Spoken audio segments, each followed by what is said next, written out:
subscribe to my channel. And also press this bell icon. Di Israel sekarang hidup kelompok-kelompok pengikut Yesus Kristus yang sudah menemukan jalan untuk memberitakan Injil Kristus kepada bangsa kami Yahudi. Oleh karena kami sebagai pengikut Yesus ditolak di semua sinagoge agama Yahudi, kami tidak membutuhkan perizinan dari para rabi agama Yahudi untuk memberitakan Injil Kristus.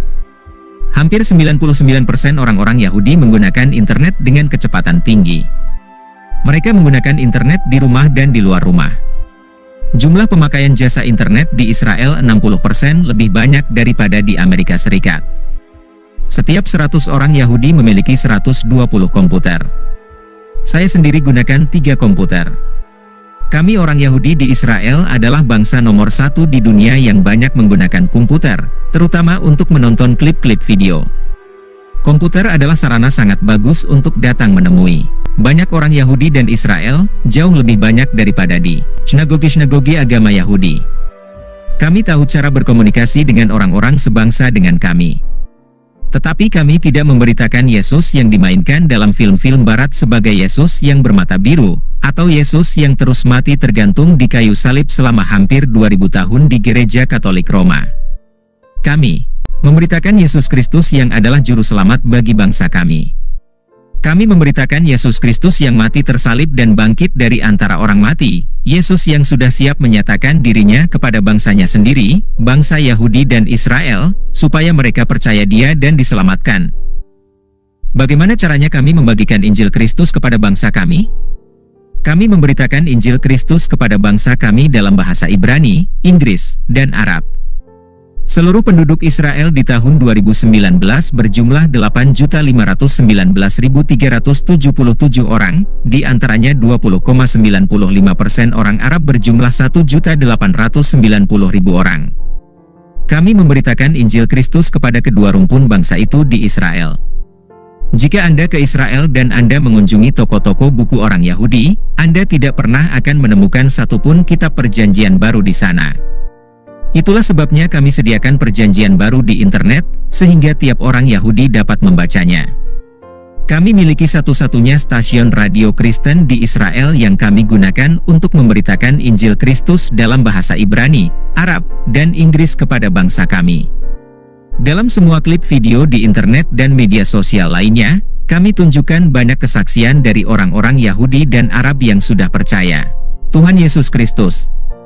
Di layar besar internet Dr. Eitan Bar memperlihatkan selama 2 menit beberapa kutipan kesaksian dari orang-orang Yahudi, Arab dan Muslim yang sudah mengenal Yesus Kristus sebagai Tuhan dan Juru Selamatnya. Dan di bawah ini beberapa kutipan kesaksian dari 19 orang Yahudi Mesianik di Israel. Percaya Yeshua berarti akan dipandang sebagai musuh Israel.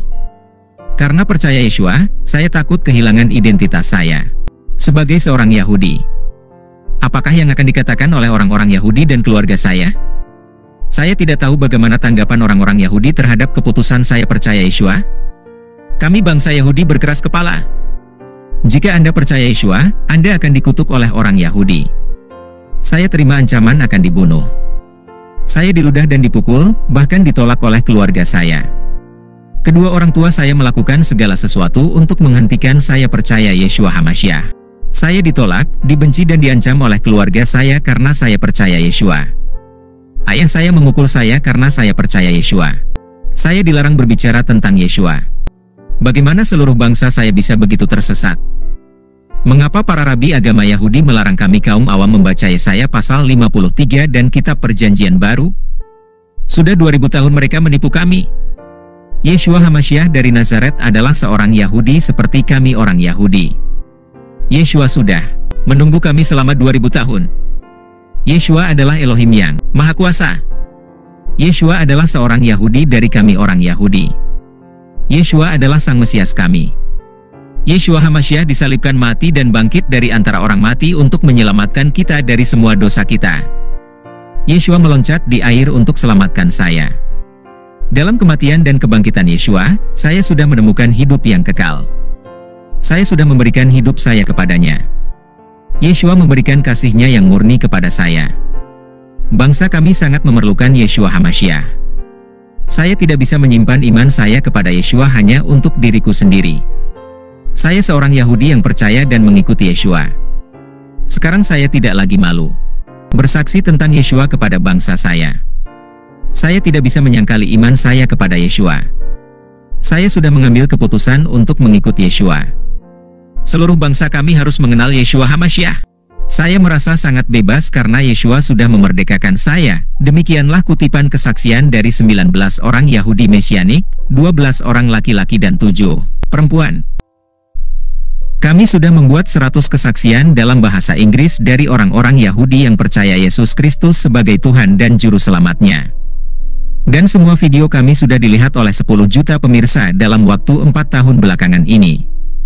Berikut di bawah ini kesaksian dari Dr. James Tour, seorang doktor kimia terkemuka di Amerika Serikat yang sudah percaya Tuhan Yesus Kristus. Saya mendapat gelar doktor di bidang kimia dan saya bergabung dengan satu tim ahli kimia yang mendapatkan hadiah Nobel. Saya termasuk satu dari 15 orang ahli kimia terkenal dari Universitas Harvard di Amerika Serikat. Di atas semuanya itu, saya seorang Yahudi yang percaya bahawa Yeshua adalah Sang Mesias. Saya lahir dan dibesarkan di bagian luar kota New York. Kawan-kawan saya orang Yahudi rajin mengikuti berbagai kegiatan agama Yahudi, tapi saya tidak tertarik kepada semuanya itu. Suatu saat saya mau berbicara dengan seorang rabi agama Yahudi, tapi dia menolak saya tanpa memberikan alasan apapun. Saya teringat, ketika saya mengikuti studi, saya bertemu beberapa orang yang berkata bahawa mereka orang Kristen yang sudah lahir baru kerana mereka percaya Yesus Kristus. Saya berfikir, apa artinya lahir baru? Lalu saya bertanya kepada seorang teman mahasiswa beragama Kristen, apa artinya lahir baru?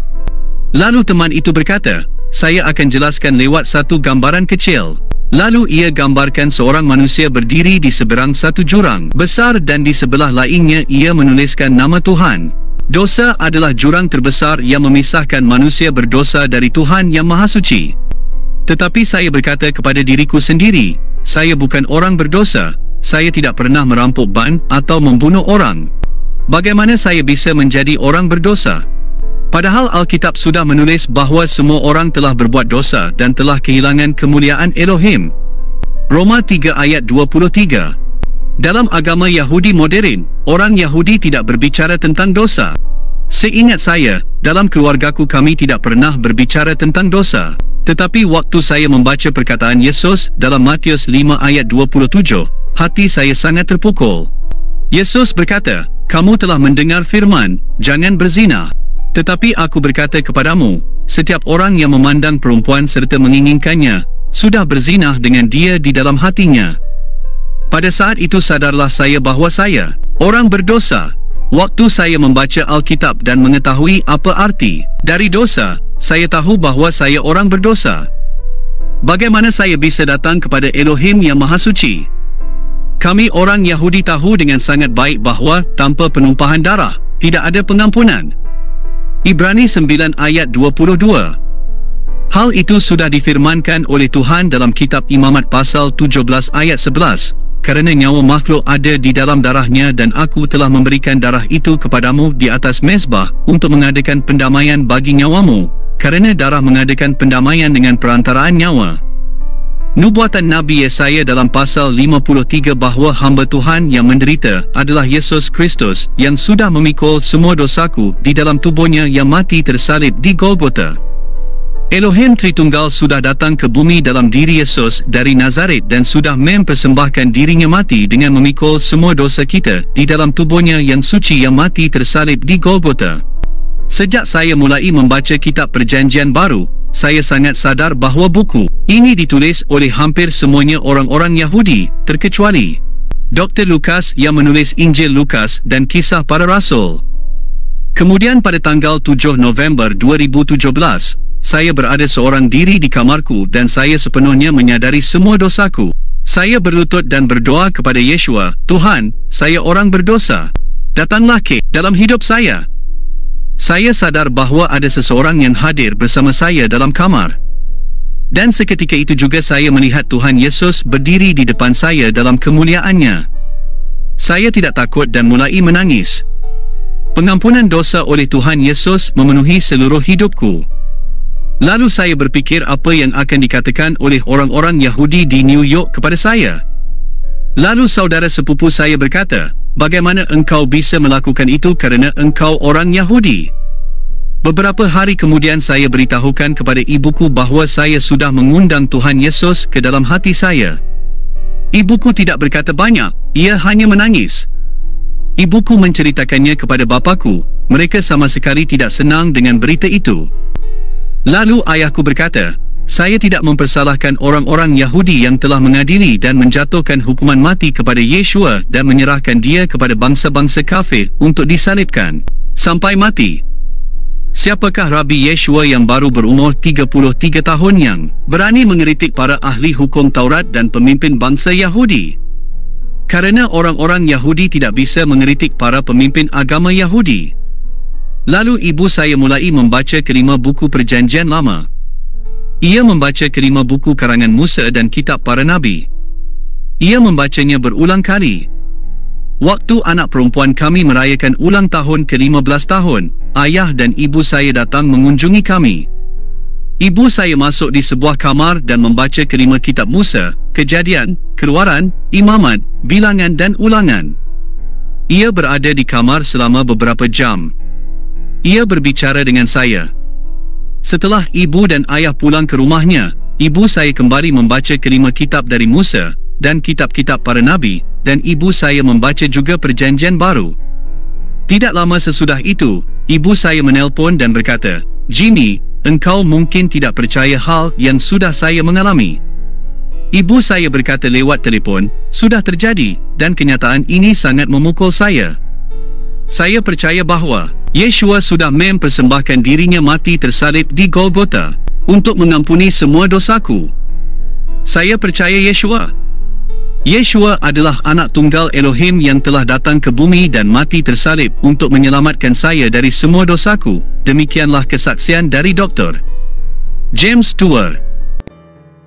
Selanjutnya Dr. Eitan Bar berkata, kami menggunakan juga banyak waktu untuk menjawab dan membantah semua tuduhan dan fitnahan keji yang dilancarkan oleh para rabi ortodoks terhadap Tuhan Yesus. Kami sudah mencatat 2000 bantahan dari mereka terhadap Yesus Kristus. Sama seperti umat Katolik tidak berbicara melawan Paus di Vatikan di Roma, begitu juga orang-orang Yahudi tidak bisa berbicara melawan para rabi agama Yahudi karena mereka memiliki otoritas. Namun kami membantah mereka.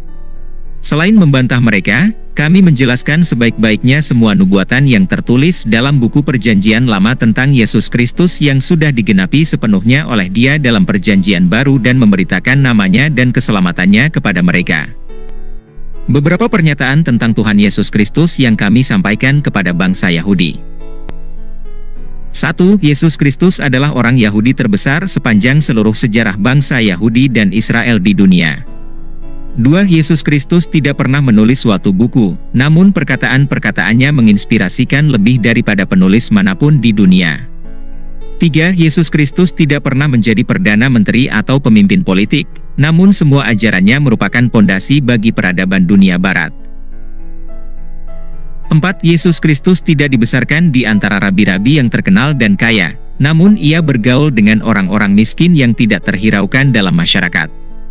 5. Yesus Kristus tidak bergabung dengan kelas orang-orang terhormat, namun sudah ribuan tahun para ahli pikir dan ahli filsafat sangat menghormatinya. 6. Yesus Kristus tidak pernah menjadi seorang pemimpin militer, dan ia tidak pernah menggunakan kekerasan, namun dalam sejarah gereja, berjuta-juta pengikutnya di seluruh dunia sangat mengasihinya dan mereka rela mati bagi dia. 7. Yesus Kristus tidak pernah belajar di yeshiva, sekolah pendalaman semua kitab suci agama Yahudi. Ia datang di dunia tidak untuk mendirikan agama tertentu, tetapi justru karena dia, 2,4 miliar orang Kristen di seluruh dunia percaya kepada Tuhan Elohim dari Abraham dan Ishak dan Yakub. 8. Yesus Kristus tidak pernah mengikuti pendidikan di suatu universitas, namun ribuan perguruan tinggi di seluruh dunia didirikan. Dengan menggunakan namanya dan ajarannya, dan ratusan juta orang mempelajari semua ajarannya. 9. Tetapi di Israel adalah satu tabu, pamali, terbesar untuk menyebutkan nama Yeshua dan berbicara tentang dia. Namanya terhapus di Israel dan di antara berjuta-juta orang Yahudi di seluruh dunia, seolah-olah Yesus Kristus tidak pernah lahir dan tidak pernah hidup di bumi. 10. Sementara Yesus Kristus adalah Tuhan dan Raja yang dipuji, disembah dan dimuliakan di seluruh dunia, tetapi Yesus Kristus sangat direndahkan di antara bangsa Yahudi yang adalah bangsanya sendiri. 11. Bangsa Israel dan Yahudi dalam sejarah Perjanjian Lama juga menolak dan merendahkan semua nabi yang diutus oleh Tuhan kepada mereka. 12. Nabi Yesaya sudah menubuatkan bahwa bangsa Israel dan Yahudi akan melakukan hal yang sama dengan Yesus Kristus, seperti yang sudah mereka lakukan terhadap nabi-nabi sebelum dia. Nabi Yesaya sudah bernubuat, ia dihina dan dihindari orang, seorang yang penuh dengan kesengsaraan dan yang biasa menderita kesakitan, ia sangat dihina, sehingga orang menutup mukanya terhadap dia, dan bagi kita pun dia tidak masuk hitungan. Tetapi sesungguhnya, penyakit kitalah yang ditanggungnya, dan kesengsaraan kita yang dipikulnya, padahal kita mengira dia kena tulah, dipukul dan ditindas oleh Elohim. Tetapi dia tertikam oleh karena pemberontakan kita, dia diremukkan oleh karena kejahatan kita, ganjaran yang mendatangkan keselamatan bagi kita ditimbakan kepadanya, dan oleh bilur-bilurnya kita menjadi sembuh. Kita sekalian sesat seperti domba, masing-masing kita mengambil jalannya sendiri, tetapi Tuhan telah menimpakan kepadanya kejahatan kita sekalian. Yesaya 53 ayat 3-6. 13. Di masa itu politik memperalat agama dan agama memperalat politik. Elohim disembunyikan dari rakyat jelata. Tiap orang yang mau mengenal Tuhan Elohim harus bersumpah setia kepada para pemimpin agama Yahudi dan membayar uang kepada mereka. Kemudian Yesus Kristus tampil dan menentang semua kemunafikan dan kejahatan para pemimpin agama Yahudi. Dan ini menimbulkan kemarahan besar mereka terhadap Yesus Kristus. 14. Yesus Kristus tampil memberitakan nama Tuhan Elohim dan kebenaran dari kerajaannya. Yesus Kristus membangun kembali hubungan yang terputus antara Tuhan Elohim dengan bangsa Israel dan seluruh umat manusia di bumi. Kematian Yesus Kristus di kayu salib menjembatani hubungan yang sudah sangat lama terputus antara Tuhan Elohim dengan seluruh umat manusia di bumi, dan sekarang hubungan yang terputus itu sudah dipulihkan kembali oleh darah penebusan Kristus. Dan Yesus Kristus sudah bangkit dari antara orang mati untuk memberikan hidup kekal kepada setiap orang yang percaya namanya. Dan kebangkitannya sudah menjamin kebangkitan di akhir zaman bagi semua orang yang percaya namanya dan sudah ditebus dengan darahnya yang suci dan kudus. 15. Tetapi para pemimpin agama Yahudi dan Pilatus dan semua dosa kita telah membunuh Kristus Yesus di kayu salib. Elohim Bapa telah menerima kematian anaknya yang tunggal di kayu salib sebagai korban penghapus dosa yang paling sempurna bagi setiap orang yang percaya Yesus Kristus. 16. Yesus Kristus dihukum, kita diampuni, ia menderita, kita diselamatkannya. 17. Kematian Yesus Kristus dan pencurahan darahnya di bumi mendamaikan kita dengan Elohim. Dari kasih-Nya yang tercurah di dalam hati kita dapat berdamai dengan orang-orang lain. 18. Walaupun lebih dari 2 miliar orang di seluruh dunia sudah percaya dan menerima Yesus Kristus menjadi Tuhan dan Juru Selamatnya, namun bangsa kami Yahudi dan Israel masih terus menolak Dia. 19. Tentang Yesus Kristus, Nabi Zakaria sudah bernubuat, Aku akan mencurahkan roh pengasihan dan roh permohonan atas keluarga Daud dan atas penduduk Yerusalem, dan mereka akan memandang kepada Dia yang telah mereka tikam, dan akan meratapi Dia seperti orang meratapi anak tunggal, dan akan menangisi Dia dengan pedih, seperti orang menangisi anak sulung. Zakaria 12 ayat 10. 20. Selama hampir 2000 tahun mereka menyembunyikan Yesus Kristus daripada kami, sehingga kami tidak mengenal Dia, sehingga kami hidup dalam kegelapan. Namun kegelapan tidak pernah bisa mengalahkan terang. Rasul Yohanes menulis, dalam Dia, Kristus Yesus, ada hidup dan hidup adalah terang manusia. Terang itu bercahaya di dalam kegelapan dan kegelapan itu tidak menguasainya. Yohanes 1 ayat 4 dan 5. 21. Yesus Kristus sekarang sudah tidak lagi menjadi rahasia tersembunyi bagi bangsa Yahudi dan dalam agama Yahudi. 4 tahun yang lalu kami mulai membuat klip-klip video yang dapat dilihat dalam YouTube. Di Israel sekarang hidup 30.000 orang Yahudi Mesianik. Berikut di bawah ini Anda membaca kesaksian dari seorang remaja putri Yahudi di Tel Aviv yang sudah percaya Mesias Yesus karena dia melihat kesaksian-kesaksian dalam klip-klip video yang kami tempatkan dalam YouTube. Kesaksian Rahel di Tel Aviv, Israel. Anda bisa membayangkan bahwa sejak masa kecil saya selalu berfikir hal-hal palsu tentang Yeshua. 2 hari yang lalu kami belajar sejarah agama-agama bahwa sekitar 2000 tahun yang lalu lahir agama baru yang bernama agama Kristen. Setiba di rumah, saya membayangkan betapa hebatnya Yeshua yang menjadi dasar dari agama Kristen yang baru didirikan itu. Pada hari berikutnya saya menemukan sebuah klip video dari organisasi One for Israel Ministry di YouTube. Saya membukanya dan menjadi penasaran mau melihat seluruh video itu, dan saya melakukannya. Videomu sangat menangkap perhatian saya. Saya sangat tertarik dan melihat semua 50 video anda di YouTube. Singkat cerita, saya tahu bahawa kebenaran ada di pihak anda. Pada hari itu saya mengambil keputusan percaya Yeshua HaMasiah. Agama Yahudi dalam mana saya dibesarkan penuh dengan kepalsuan dan pada dasarnya adalah sebuah agama buatan manusia. Sejak hari itu saya tahu bahawa saya sudah menemukan kebenaran dan saya tidak lagi melihat ke belakang. Sangat penting bagi saya bahawa saya sudah menemukan kebenaran. Saya masih belajar di sekolah menengah. Saya tidak tahu apakah ada orang-orang lain yang sudah percaya Mesias Yesus. Saya tahu bahawa saya akan dimarahi dan dibenci oleh orang-orang Yahudi, bahkan oleh keluarga saya sendiri. Tetapi yang terpenting bagiku yakni saya sudah percaya dan menjadi pengikut Mesias Yesus. Sekarang sangat penting bagi saya untuk mengetahui bagaimana saya harus hidup sebagai seorang pengikut Yeshua. Mari, tolonglah saya. Dr. Eitan Bar melanjutkan, di seluruh dunia semua video kami di YouTube sudah ditonton oleh 90 juta orang. Di Israel hidup 6,8 juta orang Yahudi. Namun video-video kami sudah dilihat sebanyak 27 juta kali, jadi rata-rata setiap orang Yahudi sudah melihatnya sebanyak 4 kali. Selama hampir 2000 tahun, nama Rabi Yeshua dari Nazaret dilarang di antara semua orang Yahudi di seluruh dunia. Tetapi sekarang nama Yeshua menjadi topik pembicaraan setiap hari di seluruh Israel. Kami sudah beberapa kali tampil dalam siaran-siaran televisi di Israel. Dan banyak orang mendengar kami lewat stasiun radio kami. Orang-orang Yahudi sekarang mengenal kami di jalan-jalan sebagai para pengikut Yeshua yang rajin memberitakan nama Yeshua di Israel. Di Israel ada 6 orang rabi Yahudi Ortodoks yang sangat gencar melawan dan mengancam kami. 2 orang rabi di antaranya berkata, bunuh saja mereka. Kalau berjumpa mereka, tinju mukanya. Mari kita mendoakan mereka, supaya Tuhan Yesus akan menangkap mereka. Seperti ia menangkap Rabi Saul dan menjadikan dia Rasul Paulus yang memberitakan Injil Kristus kepada bangsa-bangsa kafir di Asia Kecil dan di Eropa, dan akhirnya telah diberitakan sampai ke seluruh penjuru bumi.